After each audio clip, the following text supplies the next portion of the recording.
Black Pearl کی next episode میں آپ دیکھیں گے کہ ہیزل رو رہی ہوتی ہے اور کنان کی تصویر کو دیکھ رہی ہوتی ہے اور کہہ رہی ہوتی ہے کہ یہ سب میری وجہ سے ہوا ہے، اس سب میں میرا قصور ہے۔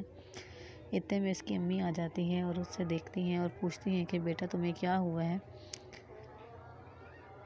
ہیزل رو رہی ہوتی ہے اور کچھ نہیں بتاتی ہے، اپنی امی کے گلے لگ جاتی ہے اور زیادہ رونے لگ جاتی ہے۔ اس کی اماں پھر پوچھتی ہیں کہ بیٹا بتاؤ کیا ہوا ہے، لیکن وہ نہیں بتاتی، وہ بتانا چاہتی ہے۔ اتنے میں اس کی امی پھر پوچھتی ہیں کہ بتاؤ کیا ہوا ہے۔ اتنے میں اس کی بہن آ جاتی ہے اور وہ اسے منع کر دیتی ہے کہ تم نے نہیں بتانا، اور اس کی بہن کہتی ہے کہ یہ ڈرامے کر رہی ہے۔ اتنے میں وہاں سے کنان عزیز کے گھر سے نکل جاتا ہے اور اپنے گھر آنا چاہتا ہے، لیکن وہ گولی کی وجہ سے وہ چل نہیں سکتا اور وہ گر جاتا ہے۔ اتنے میں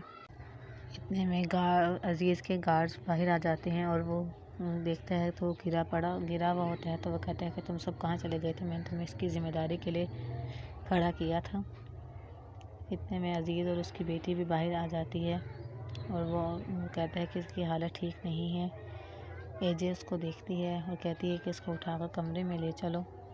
وہ اسے وہاں سے اٹھا کر کمرے میں لے جاتے ہیں۔ کمرے میں جا کر عزیز کہتا ہے کہ تم نے یہ بہت غلط حرکت کی ہے، اس کے لیے میں تمہیں معاف نہیں کروں گا، اگر تم نے دوبارہ ایسی حرکت کی تو تم میری معافی کے طلبگار ہوں گے۔